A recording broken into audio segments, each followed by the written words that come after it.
Artificial intelligence has been used in Hollywood for years, but the recent boom in generative AI has sparked one of the biggest upheavals the film and television industry has ever seen. The latest technology can generate scripts and replicate faces and voices of actors without them ever stepping foot on set. It's raised alarm among creatives who are concerned about how their work will be used and whether AI will render them obsolete. Proponents argue AI can bolster creativity, not diminish it, by automating mundane filmmaking tasks that require more time and money when left to humans.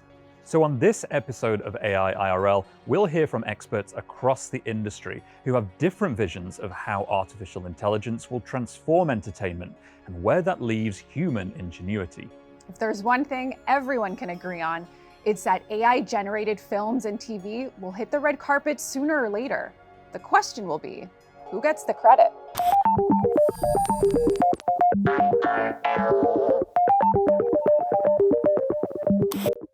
Duncan, Crabtree, Ireland, thank you so much for coming on the show.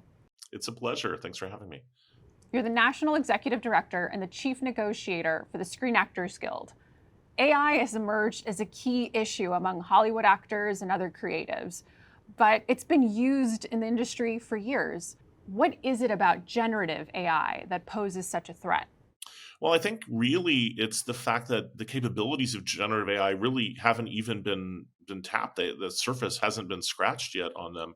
And the idea that, that there could be an AI tool that could help do traditional editing a little more efficiently or provide some additional capabilities there is one thing.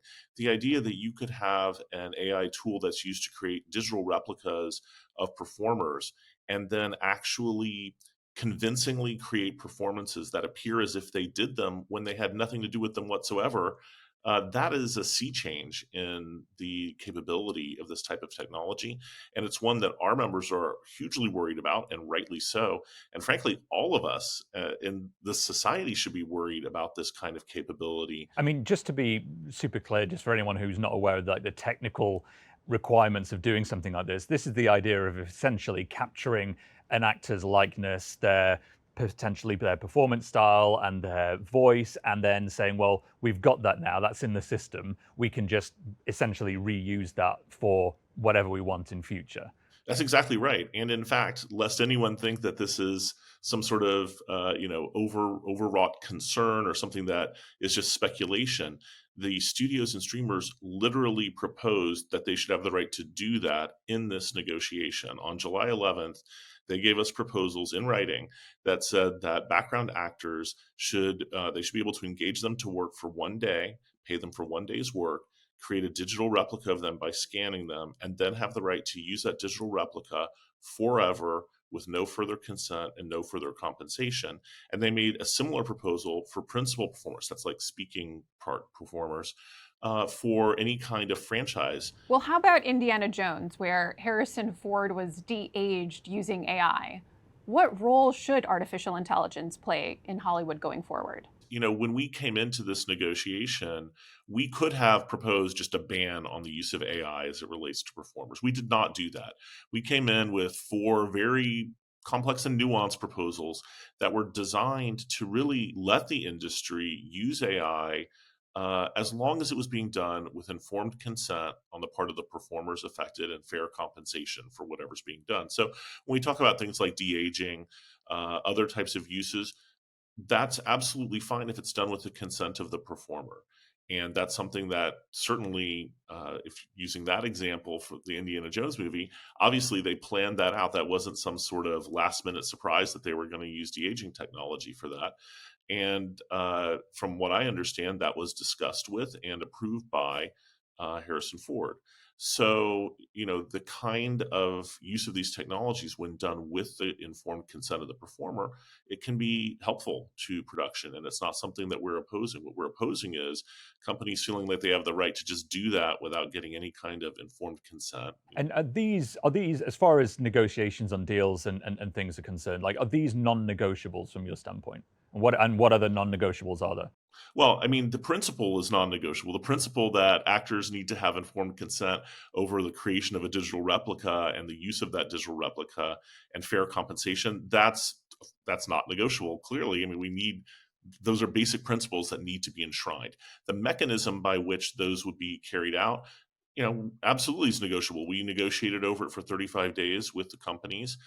We would have been negotiating over it more since then if the companies would have come back to the table instead of having us be out on strike for 75 days with no discussions over these things.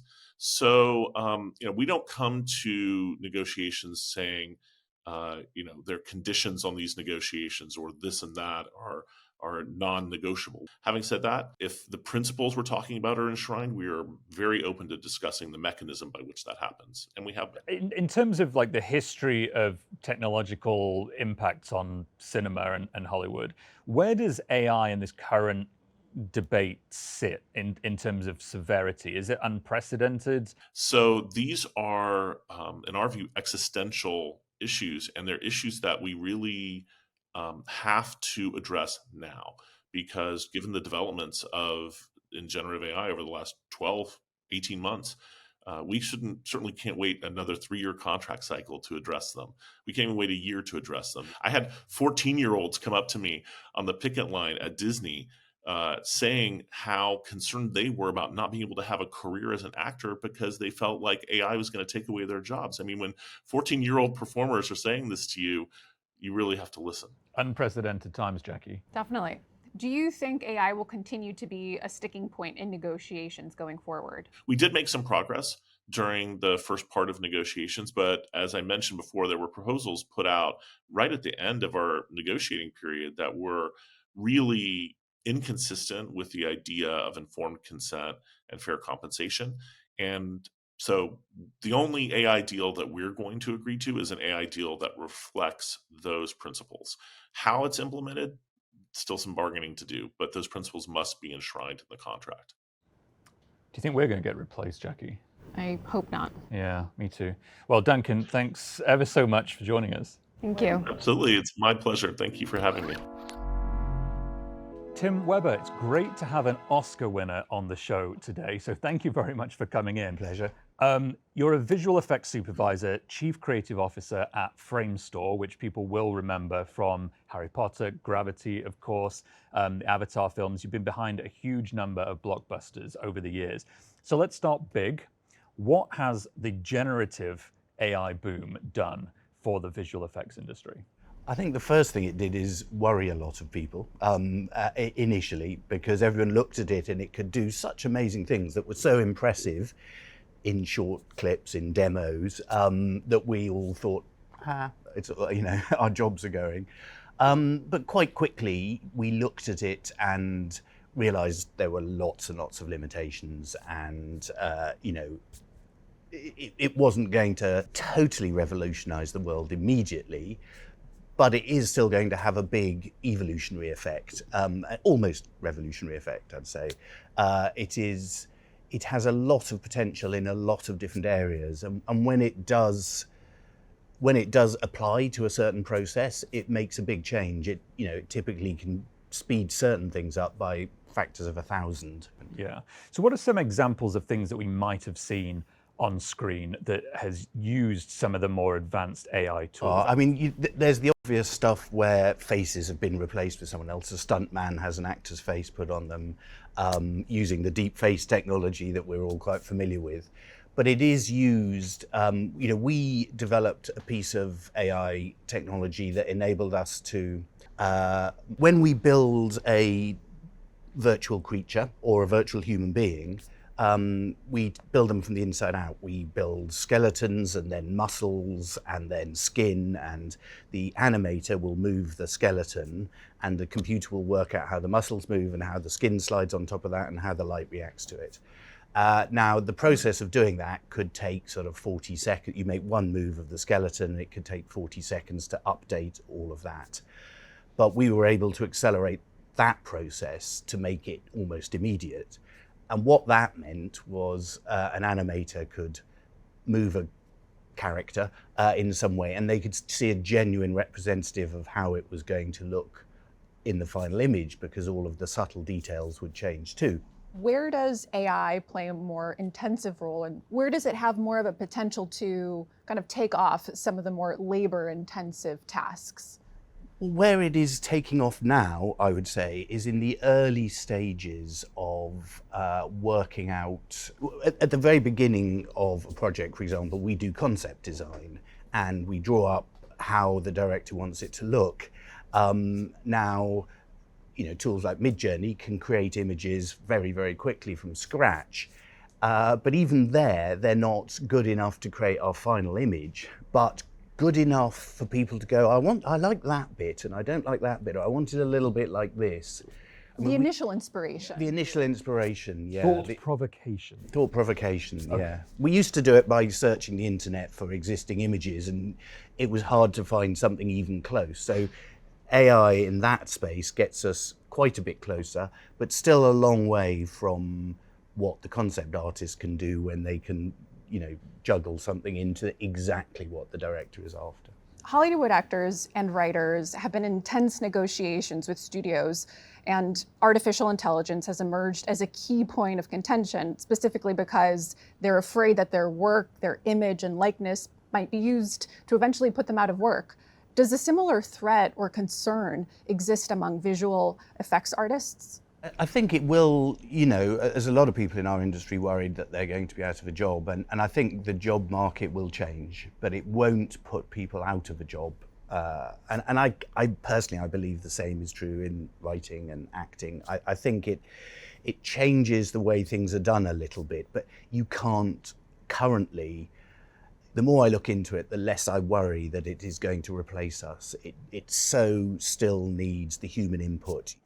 One of the things I always think back at when I think of examples of amazing technological moments in film is Toy Story, back in 1996. Is there a feeling that we're at a similar point now, or is the hype kind of getting away from us? Well, I think it'll be interesting. One of the amazing things about Toy Story is they took technology that was still quite nascent and they created a new form of films, computer animated movies. At the moment, there is no Toy Story equivalent for AI, and I think it might take a while and it may never happen, because one of the things about AI is it is used, as I've sort of described, in a number of different areas to help speed up little bits here and there. It's not like a whole new way. I mean, if we get generative video where you can do voice prompts and you can control the video and it will look sufficiently good quality, possibly there may be something new out of that, but I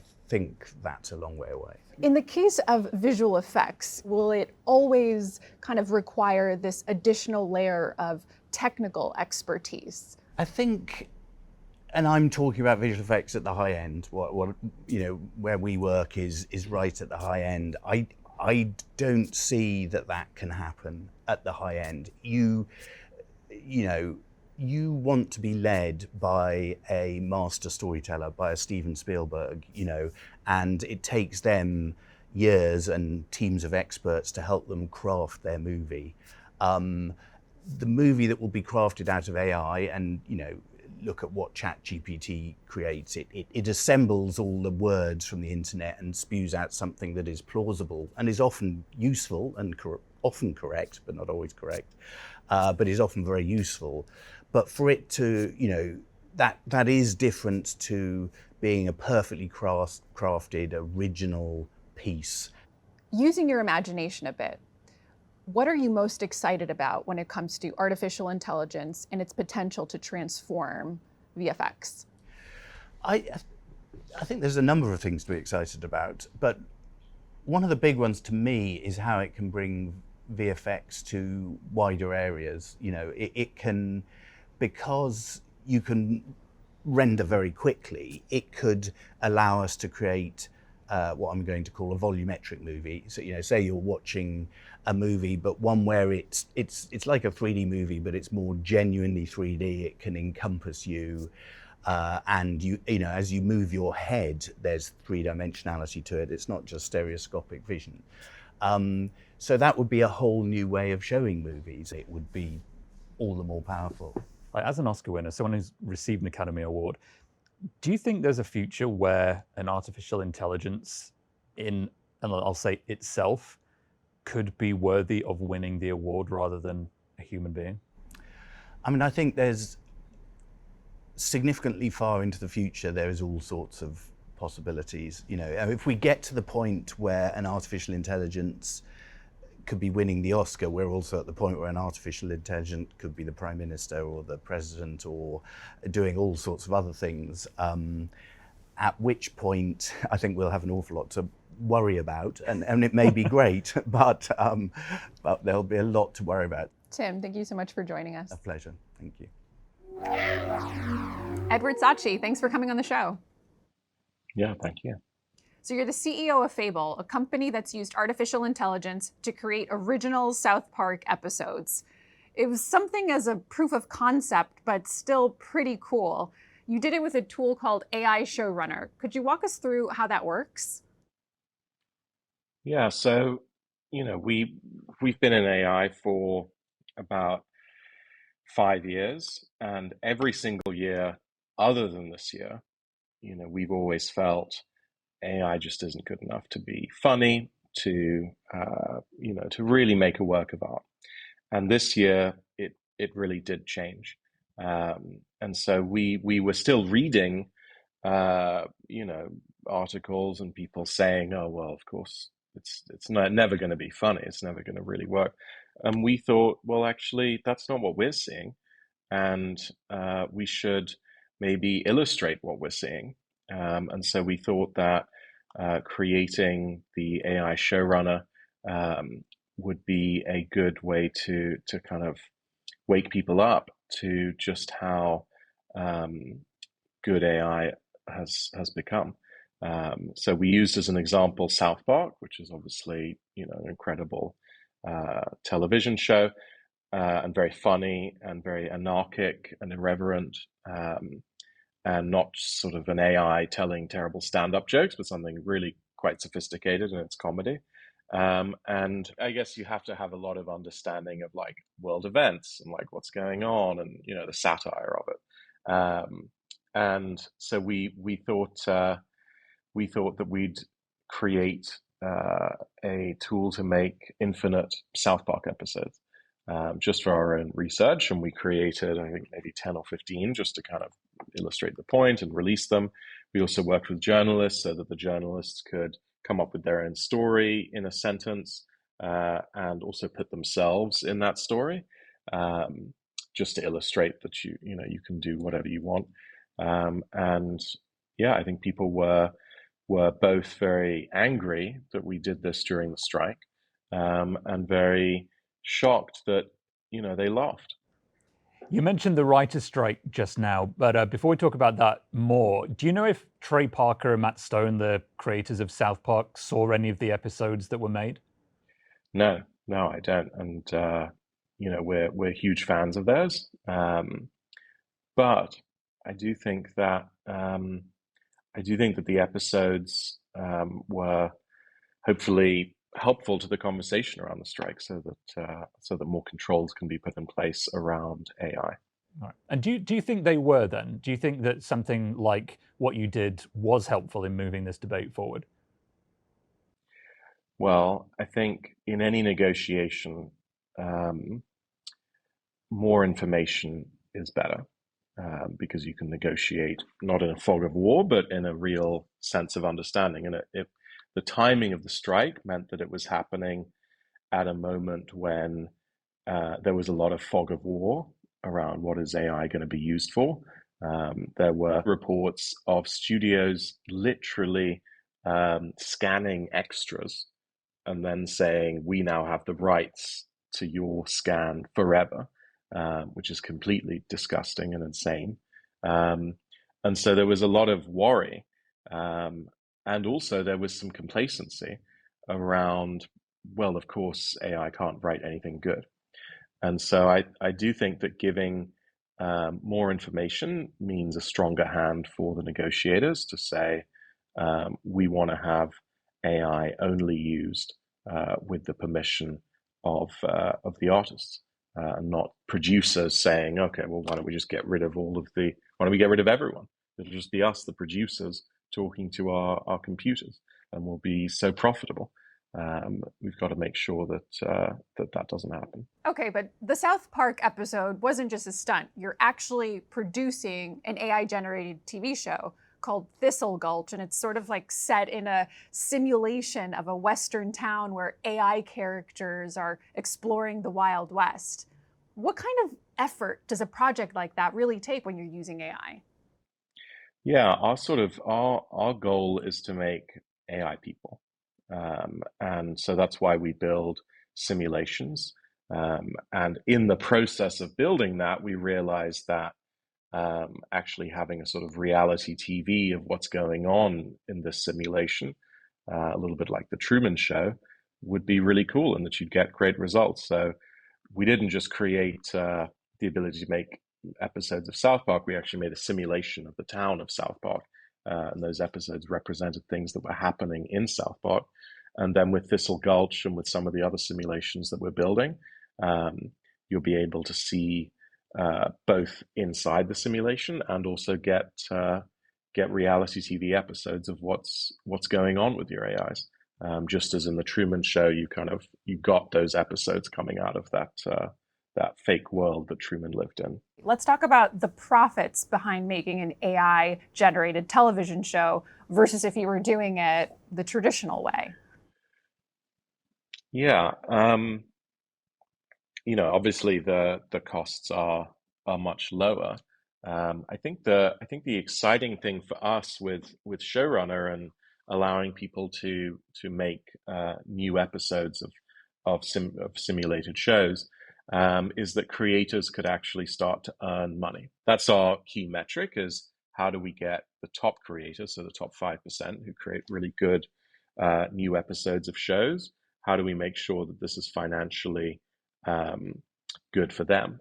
It makes me think about those that go to school to study film and how to make TV shows, and whether AI will just render that obsolete. And brings me to the question of what is the creative element? Where's the human component in creating shows if AI is making it super easy? Where do you see that going in the future? Yeah, I think the area that I'm the most excited about is AI movies, so feature films entirely made by one person. And Orson Welles, maybe the greatest filmmaker of all time, said, I've chosen a terrible life in that I spend 99% of my life hustling to make money or to get money from the money men and women. I have to be nice to all these people that I hate, and it's not a life. I get to do 1% of my time doing something that I love.